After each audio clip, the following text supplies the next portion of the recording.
হামের উপসর্গে রাজশাহীতে আরও 2 শিশু মৃত্যু। সিলেটে এ পর্যন্ত মারা যাওয়া 5 জনের বয়সী 1 বছরের নিচে। নতুন ভ্যারিয়েন্ট ছড়াচ্ছে কিনা গবেষণার তাগিদ। যে কোনো একটা প্রাদুর্ভাব বা ঊর্ধ্বগতি যেটাই বলি ওই সময় রেসপন্স ফাস্ট। আমরা যেটা বলি যে মানে রোগের থেকে এক পা সামনে আগায় থাকতে হবে। ফিলিং স্টেশনে দীর্ঘ হচ্ছে গ্রাহকদের সিরিয়াল। সাময়িকভাবে বন্ধ অনেক পাম্প। তেল বেচা কেনায় নজরদারি বাড়ানোর দাবি। আমরা প্রত্যেকটা পাম্পে যাচ্ছি, যাওয়ার পরে দেখছি 1.5 ঘন্টা 3 ঘন্টা 4 ঘন্টা 5 ঘন্টা 6 ঘন্টা দাঁড়িয়ে থাকা লাগে। 2টা দিকে আসবে দিবে, আবার কেউ বলতেছে 3টায় দিবে। শরীয়তপুরে খাদ্য গুদাম থেকে বিপুল পরিমাণ চাল কালোবাজারে বিক্রির অভিযোগ। স্থানীয়রা হাতে নাতে আটক করলেও প্রশ্নবিদ্ধ ভূমিকা প্রশাসনের। সরকারি চাল মানে কি জনগণের চাল? এই জনগণের চালকে ট্রাক ভৈরা ভৈরা আগে পরে কতগুলা নিচে এটা আপনি আমি কেউ জানি? কারা এটার সাথে জড়িত এটা যেন তদন্ত করে বের করে যেন এটার একটা ব্যবস্থা নেওয়া হয়। তদন্ত রিপোর্ট আমরা পাওয়ার পরে যে দায়ী তার বিরুদ্ধে সর্বোচ্চ শাস্তি ব্যবস্থা গ্রহণ করা হবে।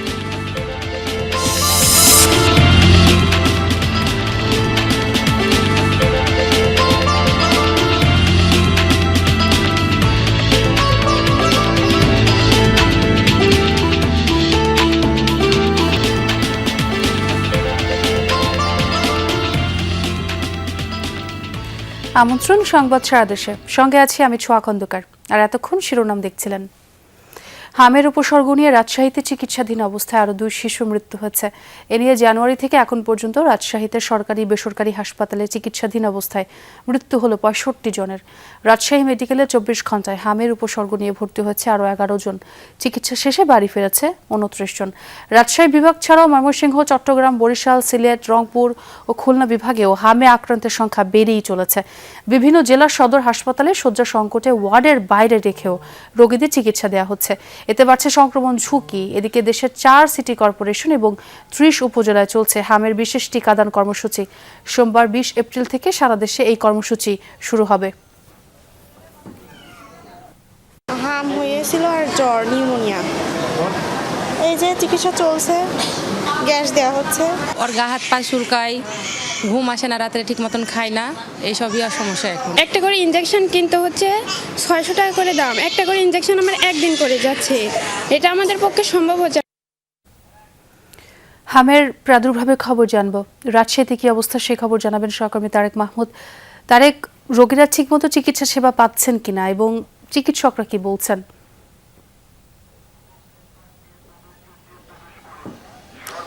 রাজশাহী মেডিকেল কলেজ হাসপাতালে যে আইসোলেশন ওয়ার্ড এবং 23-10 নম্বর ওয়ার্ডটি রয়েছে শিশুদের, সেখানে কিন্তু প্রতিদিনই রোগী ভর্তি হচ্ছেন এবং চিকিৎসা সেবা আগের থেকে অনেকটাই উন্নত করা হয়েছে রাজশাহী মেডিকেল কলেজ হাসপাতালে। এবং আইসিইউ যে সেবাটি সেটি 12 শয্যা থাকলেও এখন 18 শয্যার আইসিইউ সেটি সংযুক্ত করা হয়েছে। এবং আজকে রাজশাহী মেডিকেল কলেজ হাসপাতালে 1 জন মারা গিয়েছে এবং এছাড়াও রাজশাহীর যে রয়্যাল হাসপাতালে আরেকজন শিশু, মোট 2 জন শিশুর কিন্তু হামের উপসর্গ নিয়ে মৃত্যু হয়েছে। সে বিষয়টি কিন্তু আমি এখন পর্যন্ত জেনেছি। এবং একটু আগেই কিন্তু রয়্যাল হাসপাতালের দায়িত্বরত যারা তারা আমাকে যতটুকু জানিয়েছেন যে 3 মাস বয়সী শীতল নামের এক শিশুর কিন্তু মৃত্যু হয়েছে হামের উপসর্গ নিয়ে। এবং আজকে রাজশাহী মেডিকেল কলেজ হাসপাতালে গত 24 ঘন্টায় 11 জন শিশু হামের উপসর্গ নিয়ে ভর্তি হয়েছেন এবং ছাড়পত্র নিয়ে বাড়ি ফিরেছেন 29 জন। এবং এই মৌসুমে সাসপেক্টেড হামে চিকিৎসাধীন রোগীর সংখ্যাটি হচ্ছে 613 জন। এবং আজকে সব মিলিয়ে রাজশাহী মেডিকেল কলেজ হাসপাতালের যে আইসোলেশন ওয়ার্ড রয়েছে 13 এবং 24 এবং 10 নম্বর যে ওয়ার্ডটি রয়েছে সেখানে 145 জন রোগী ভর্তি হয়েছেন। এবং এখন পর্যন্ত রাজশাহী মেডিকেল কলেজ হাসপাতালে হামে সাসপেক্টেড 51 জন রোগীর মৃত্যু হয়েছে। হাসপাতাল কর্তৃপক্ষ এই গত কয়েক সপ্তাহ থেকে হামের যে আইসোলেশন ওয়ার্ড থেকে শুরু করে চিকিৎসক, নার্স, সার্বিকভাবে হামের চিকিৎসার জন্য যে কার্যক্রমগুলো সেগুলো গুরুত্বপূর্ণ কার্যক্রম সেগুলো পদক্ষেপ নিয়েছেন। এবং চিকিৎসকরা, নার্সরা থেকে শুরু করে হাসপাতালের চিকিৎসা ব্যবস্থায় অনেকটাই উন্নত করা হয়েছে রাজশাহী মেডিকেল কলেজ হাসপাতাল। এবং এখন পর্যন্ত প্রতিদিনই কিন্তু রাজশাহী মেডিকেল কলেজ হাসপাতালে রোগীর যে ভর্তির সংখ্যা সেটি কিন্তু আমি দেখতেই পাচ্ছি। ছোয়া, অনেক ধন্যবাদ তারেক আপনাকে। সিলেটে হামের উপসর্গ নিয়ে হাসপাতালে ভর্তি রোগীর সংখ্যা বাড়ছে ক্রমশ।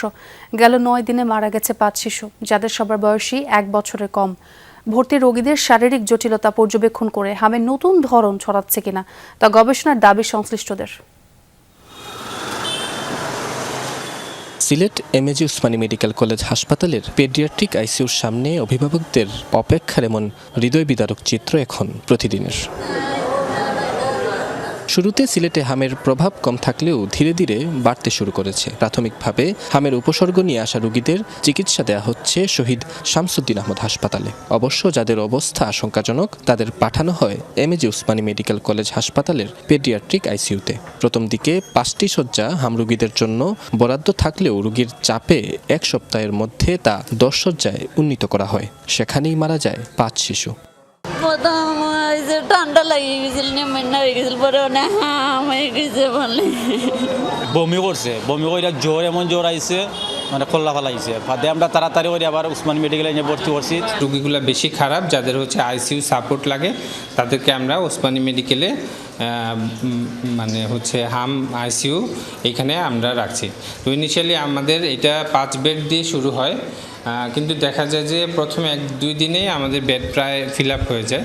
মেজেলসের সাথে বেশিরভাগ ক্ষেত্রে আমাদের এখানে নিউমোনিয়া বা যেটা আমরা ব্রঙ্কো নিউমোনিয়া বলি, নিউমোনিয়া আসতেছে এবং সাথে তাদের রেসপিরেটরি ডিস্ট্রেস, হার্ট ফেইলিওর, এই কমপ্লিকেশনগুলো আমরা বেশি পাচ্ছি আর কি। স্বাস্থ্য সংশ্লিষ্টরা বলছেন, যাদের হামের উপসর্গ দেখা যাচ্ছে তাদের মধ্যে অন্যান্য শারীরিক জটিলতাও প্রকট। তাই দেশে হামের নতুন কোনো ধরন ছড়িয়েছে কিনা তা নিয়ে গবেষণা প্রয়োজন।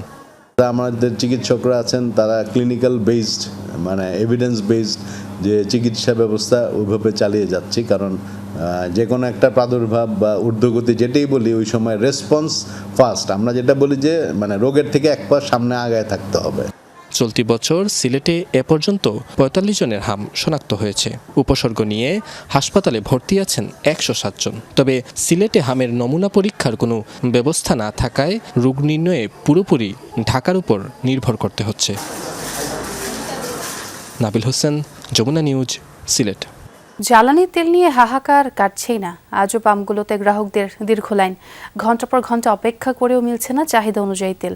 এতে ক্ষোভ বাড়ছে গ্রাহকদের মাঝে। আবার সাময়িকভাবে বন্ধ রয়েছে অনেক পাম্প। পেট্রোল আর অকটেনের সংকটই বেশি, চাহিদা অনুযায়ী মিলছে না ডিজেলও। সবচেয়ে বেশি সংকট রংপুর বিভাগে। জ্বালানি তেলের জন্য এক পাম্প থেকে আরেক পাম্পে ঘুরছেন গ্রাহকরা। ফিলিং স্টেশন মালিকদের দাবি, ডিপো থেকে যে পরিমাণ তেল মিলছে তা চাহিদার তুলনায় অনেক কম। ফলে কয়েক ঘন্টার মধ্যেই ফুরিয়ে যাচ্ছে মজুদ। ব্যক্তি পর্যায়ে মজুদদারির পাশাপাশি অসাধু ব্যবসায়ীরাও অবৈধভাবে তেল মজুদের অভিযোগও করেছেন কেউ কেউ। আমরা প্রত্যেকটা পাম্পে যাচ্ছি, যাওয়ার পরে দেখছি 1.5 ঘন্টা, 3 ঘন্টা, 4 ঘন্টা, 5 ঘন্টা, 6 ঘন্টা দাঁড়িয়ে থাকা লাগছে। এখন যদি এইটা সরকার দ্রুত সমাধান না করতে পারে তাহলে ভবিষ্যতে তো আরো ভয়াবহ রূপ ধারণ করবে। 2টা দিকে আসবে, দিবে, আবার কেউ কেউ বলতেছে 3টায় দিবে। বাসা ধরে বসে রয়েছে আর কি। কুষ্টিয়ায় জ্বালানি তেল বিতরণে জনদুর্ভোগ কমাতে মোবাইল অ্যাপ চালুর সিদ্ধান্ত নিয়েছে জেলা প্রশাসন। ইতোমধ্যেই তেল লিমিট নামের একটি অ্যাপ পরীক্ষামূলকভাবে চালু করা হয়েছে। এ বিষয়ে আরও জানাবেন সহকর্মী রুহুল আমিন বাবু। বাবু, যেমনটি বলছিলাম, পরীক্ষামূলকভাবে অ্যাপটি চালু করা হচ্ছে। অ্যাপে রেজিস্ট্রেশন ছাড়া কি তেল মিলছে? এ বিষয়ে আরও কি তথ্য আছে? আসলে অ্যাপটি পরীক্ষামূলকভাবে চালু করা হয়েছে জেলা প্রশাসনের পক্ষ থেকে, এবং এটি কিন্তু জ্বালানি এবং খনিজ সম্পদ মন্ত্রণালয়ের তাদের অনুমতিও রয়েছে। এবং এটি যদি সফলভাবে চলমান হয় বা চালু করা যায়, বা কুষ্টিয়াতে যদি খুব ভালো রেজাল্ট পাওয়া যায় জেলা জুড়ে, তাহলে কিন্তু এটি সারা দেশব্যাপী চালু করারও পরিকল্পনা রয়েছে বলে আমাকে জানিয়েছেন জেলা প্রশাসক। কিন্তু আজকে সকাল 10টা পর্যন্ত যে অ্যাপটি এখন দেখতে পাচ্ছেন, যে অ্যাপের চিত্রটি, এতে কিন্তু তেল দেওয়া হয়েছে সকাল 10টা পর্যন্ত। তারপরে যে কিউআর কোড বা স্ক্যান করে যেটা দেওয়া হয়, সেটাতে কিন্তু আসলে সমস্যার কারণেই তারা পরবর্তীতে কিন্তু তেলটি আর দিতে পারেননি, অর্থাৎ একটু সমস্যা রয়েছে। এবং এই অ্যাপসে কাজ চলছে, যে কারণে কিন্তু এখনো পূর্ণাঙ্গভাবে সবাইকে সেবা দিতে পারছেন না।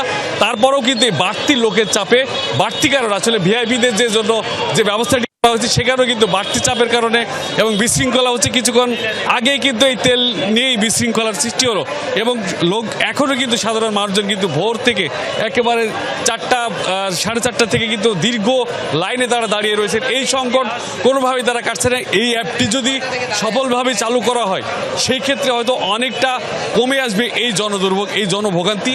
এই উদ্দেশ্যে নিয়ে এই অ্যাপের কার্যক্রমটি চালু করা হয়েছে। তবে এই অ্যাপটি গুগল ক্রোমে পাওয়া যাবে। এখন পর্যন্ত জেলা প্রশাসক যেটা বলেছেন যে এই অ্যাপটি চালু হলে আসলে একটি গাড়ি আসলে একইবার বা বারবার তেল নিতে পারবেন না, তার একটি লিমিট রয়েছে। সেরকম বেশ কিছু সুবিধা এই অ্যাপের মধ্যে রয়েছে বলে আমাদেরকে জানিয়েছেন। সোয়া বাবু, অনেক ধন্যবাদ, বেশ কিছু তথ্য জানলাম আপনার মাধ্যমে। শরীয়তপুরে সরকারি চাল পরিবহন নিয়ে তৈরি হয়েছে রহস্য। খাদ্য গুদাম থেকে বের হওয়া বিপুল পরিমাণ চাল কালোবাজারে বিক্রির অভিযোগ উঠেছে। স্থানীয়রা চালবাহী ট্রাক আটকে দেওয়ার পর প্রশাসনের ভূমিকা নিয়ে উঠেছে নানা প্রশ্ন। অবশ্য এলাকাবাসীর চাপে বদলি করা হয়েছে গুদামের ভারপ্রাপ্ত কর্মকর্তাকে। তদন্ত সাপেক্ষে পদক্ষেপের আশ্বাস দিয়েছেন জেলা খাদ্য নিয়ন্ত্রক। শরীয়তপুরের আঙ্গারিয়া খাদ্যগুদাম থেকে বের হওয়া সরকারি চালের একটি চালান ঘিরে তৈরি হয়েছে ধোঁয়াশা। চলছে নানান আলোচনা। ঘটনার সূত্রপাত সোমবার দুপুরে প্রায় 400 বস্তা সরকারি চাল বোঝাই একটি ট্রাক কোটাপাড়া এলাকায় নেয়ার সময় সন্দেহ হলে আটকে দেন স্থানীয়রা। এ সময় ট্রাকে থাকা ড্রাইভার ও ট্রাক মালিক দেখাতে পারেননি চাল সরবরাহ করার বৈধ কোনো কাগজ। স্কেল করার পর তারপর রুদ্রকাজ যাবে, এই পর্যন্ত আমার টিপ নামাই দেয়, আমার ভাড়া দিবে, আমি এই পর্যন্তই জানি। কই পাঠাইবে সেটা হেরাও জানে, ঠিক আছে, আমার দ্বারা কোনো কাগজপত্র দেয় না। আটকের পরপরই ঘটনাস্থলে উপস্থিত হয়ে গুদাম সংশ্লিষ্ট কর্মকর্তারা চালগুলো এক ডিলারের দাবি করেন। তবে সংশ্লিষ্ট ডিলার তাৎক্ষণিকভাবে সেই চাল তার নয় বলে জানালে সন্দেহ দেখা দেয় জনমনে। সেদিন বিকেল গড়িয়ে সন্ধ্যা হলেও জেলা প্রশাসনের দৃশ্যমান তৎপরতা না থাকায় পালং মডেল থানা পুলিশ ট্রাকটি নিজেদের হেফাজতে নেয়। 15 টনের ডিউ করছি আমি, এই জায়গায় তো দেখা যায় 24 টন 620 কেজি। না, এটা এই যে ফুড অফিসারের স্বাক্ষরিত কাগজ, এই যে মানিক মাহমুদের নামে বরাদ্দ। এরপর একই চালান ফর্ম ব্যবহার করে আবারও চাল সরিয়ে নেওয়ার চেষ্টা চালায় একটি মহল। পরবর্তীতে রাত 10:30টার দিকে চৌরঙ্গি এলাকায় পুনরায় চাল বোঝাই ট্রাকটি আটকে দেন স্থানীয়রা। আগে আসলে দেখতাম পুকুর চুরি হইতো, এখন আইসা দেখতেছি যে ভাই পুরা সমুদ্র চুরি হয়ে যাইতেছে। ঠিক আছে, এই যে ধরেন সরকারি চাল মানে কি জনগণের চাল, এই জনগণের চালকে ট্রাক ভৈরা ভৈরা আগে পরে কতগুলা নিচে এটা আপনি আমি কেউ জানি। কারা এটার সাথে জড়িত এটা যেন তদন্ত করে বের করে যেন এটার একটা ব্যবস্থা নেওয়া হয়। রাত 12টার দিকে সদর উপজেলা খাদ্য গুদামের ভারপ্রাপ্ত কর্মকর্তা শাহ নেওয়াজ আলম দিনা ট্রাকসহ চালগুলো গুদামে নেওয়ার চেষ্টা করলে এলাকাবাসীর বাধার মুখে পড়েন। পরবর্তীতে জেলা খাদ্য নিয়ন্ত্রণ কার্যালয় চালগুলো নিজেদের জিম্মায় নেয়ার কথা জানায়। সরকারের মাল কোন খাতের কিভাবে গেল তদন্ত করে একটা প্রতিবেদন দেবে। তদন্ত রিপোর্ট আমরা পাওয়ার পরে যে দায়ী তার বিরুদ্ধে সর্বোচ্চ শাস্তির ব্যবস্থা গ্রহণ করা হবে। এ ঘটনায় শরীয়তপুর জেলা খাদ্য নিয়ন্ত্রকের নেতৃত্বে 3 সদস্যের একটি তদন্ত কমিটি গঠন করা হয়েছে। পাশাপাশি বদলি করা হয়েছে সদর উপজেলা খাদ্য গুদামের ভারপ্রাপ্ত কর্মকর্তা শাহ নেওয়াজ আলম দিনাকে। SM Shakil, Jamuna news, Shariatpur. Pump নষ্টের অজুহাতে বোরোর ভরা মৌসুমে পানি দিচ্ছে না গঙ্গা কপোতাক্ষ সেচ প্রকল্প। এতে উৎপাদন খরচ বাড়ায় দিশেহারা ঝিনাইদহের হাজার হাজার কৃষক। পানি উন্নয়ন বোর্ড বলছে কুষ্টিয়ার 3টি পাম্পের মধ্যে 2টোই নষ্ট হওয়ায় ঝিনাইদহ ও মাগুরায় পানি সরবরাহ বন্ধ। দ্রুত মেরামত করে সমস্যা সমাধানের আশ্বাস দিয়েছেন তারা। ঝিনাইদহের হরিণাকুণ্ড উপজেলার 7 ব্রিজ এলাকার গঙ্গা কপোতাক্ষ সেচ প্রকল্পের প্রধান খাল এটি। বোরো আবাদের ভরা মৌসুমেও পানির অভাবে করছে খা খা। গঙ্গা কপোতাক্ষ বা জিগে প্রকল্পের আওতাধীন ঝিনাইদহের হরিণাকুণ্ড ও শৈলকুপা উপজেলার 27,000 হেক্টর সেচযোগ্য জমি রয়েছে। তবে কুষ্টিয়ায় 3টি পাম্পের মধ্যে 2টোই নষ্ট হওয়ায় ঝিনাইদহ ও মাগুরায় পানি সরবরাহ করতে পারছে না পানি উন্নয়ন বোর্ড। এতে বড় মৌসুমে চরম বিপাকে চাষিরা। যারা আপনার অফিসার আছে তারা বলে যে ভেড়ামারার পাম্প নষ্ট, এই নষ্টের কারণে এখানে ঠিক মতন পানি আসে না। আগে অতিরিক্ত পানি পাতাম এবং পানি আমরা কৃষকের মাঠেও দিতাম। এখন এই পাম্প নষ্ট হওয়ার কারণে আমরা পানিটা ঠিক মতো চাহিদা পূরণ করতে পারছি না। লক্ষ লক্ষ বিঘে জমি এই ক্যানালের ইয়েতে গিয়েছে, কিন্তু আমরা সেই সুবিধাটা পাচ্ছি না। কৃষকরা জানান জিকে সেচের পানি দিয়ে আবাদ খরচ হয় বিঘা প্রতি ৩০০ টাকা, কিন্তু ডিজেল চালিত সেচ পাম্প ব্যবহারে প্রতি বিঘায় ১০ থেকে ১২,০০০ টাকা খরচ হয়ে যাচ্ছে। তাছাড়া জিকের পানিতে ধানের ফলনও বেশি হয়, এতে খরচ যেমন বাড়ছে কমছে ফলনও। পরিমাণ মতন পাচ্ছি না, আমাদের মেশিনও চালাতে হচ্ছে। তেলের দামটা এখন তেলের সংকট, তেলের দামটা বেশি, কেনালে পানি পাইলে তো আমাদের ভালোই হয়। ডিজেল চালিত যে মেশিন দিয়ে আছে সেচ দেয়, এতে আছে ব্যাপক আছে খরচের একটা ব্যয়বহুল আছে। পানি পাই না, চৈতে ধান করতে আমাদের বিঘে প্রতি ৫,০০০-৬,০০০ টাকা পর্যন্ত খরচ। চাষি এই তেল সংগ্রহ করে পানি দিয়ে ধান চাষ করে চাষির ঘরে কিছুই থাকছে না বর্তমান। পাবো কর্মকর্তারা জানান পাম্প মেরামতের কাজ চলছে, সামনের মৌসুমে পানি সরবরাহ করা সম্ভব হবে এমনটাই আশ্বাস দিয়েছেন তিনি। আমরা পাম্প এবং সাবসিডিয়ারি পাম্প সহ আমাদের সেচ খাল, মেইন খাল, টারশারি খাল, সেকেন্ডারি খাল সমূহ মেরামত করলে পূর্ণাঙ্গভাবে আমাদের যে সেচযোগ্য এলাকা রয়েছে সেই কৃষকের চাহিদা মতো পানি সরবরাহ করতে সক্ষম হবে। ১৯৫৫ সালে দেশের দক্ষিণ পশ্চিমাঞ্চলের ৪টি জেলায় পানি সরবরাহের লক্ষ্যে শুরু হয় এই গঙ্গা কপোতাক্ষ সেচ প্রকল্প। জারিন অর্নি, যমুনা নিউজ। জয়পুরহাটে কৃষকরা আলু আবাদের পর সে জমিতেই বোরো চাষ করে থাকেন, এতে ফসলও ভালো পান তারা। কিন্তু এই বছর ঘটেছে উল্টো চিত্র। আলু তোলার সময় হঠাৎ বৃষ্টিতে ডুবে যায় ক্ষেত, আর এতে অনেক কৃষক জমি থেকে আলু না তুলেই বোরো চাষ করেন। আলুর পচনে গ্যাসের সৃষ্টি হয়ে এখন পচে যাচ্ছে বোরো ধানের ক্ষেত। নিজের ক্ষেত থেকে পচা আলু সরানোর চেষ্টা করছেন কৃষক সুজয় চন্দ্র। বৃষ্টির পানিতে পচে যাওয়া আলু আগে সরানো যায়নি, তাই ফলন মাটিতে রেখেই সেই জমি চাষ দিয়ে বোরো ধান লাগিয়েছিলেন। পচা আলু থেকে পচন ছড়িয়েছে বোরো ফসলে। ঝড় বৃষ্টি এক আলুর উপর দিয়ে পানি যাচ্ছে, যার পর ওই আলুটা তাও কিছু তোলা পারাই গেল না। বাদ মেসিতে চাষে নিয়ে বোরো ধান লাগানোর পর কয়েকদিন পর থেকে একটা হলুদ হয়ে গেছে, মরে গেছে একবারে। সুজের মতো একই অবস্থা জয়পুরহাটের কালাই উপজেলার অনেক কৃষকের। ধান নষ্ট হওয়ায় দিশেহারা চাষি। জমিতে আলু রেখে বোরো চাষ করা ছিল কৃষকদের বোকামি। তারা মাসুল দিতে হচ্ছে অর্থকারী ফসল হারিয়ে। 2 বার করে লাগাচ্ছি, প্রথমবার তো মারা গেছে, দ্বিতীয়বার লাগাচ্ছি সেটাও আমার যাওয়ার পথে। আমি 10 শতকে আলু লাগাইছিলাম, তোলার আগে বৃষ্টি নামে আমার আলু সব পচে গেছে। ধান লাগাইছি, ধানও মনে করেন যে গ্যাস হয়ে পচে গেছে।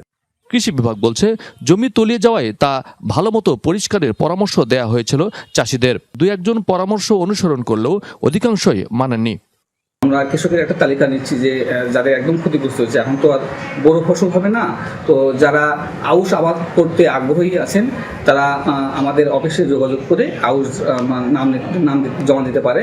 আমরা তাদেরকে মোটামুটি ক্ষতিপূরণ হিসেবে ইনস্ট্যান্ট আমরা আউশ ধানের বীজ এবং সার দিয়ে দেব। চলতি বোরো মৌসুমে কালাই উপজেলায় 11,297 হেক্টর জমিতে বোরো চাষ হয়েছে। এর মধ্যে প্রায় 150 হেক্টর জমির বোরো ফসল নষ্ট হয়েছে। ক্ষতিগ্রস্ত 5 শতাধিক কৃষক।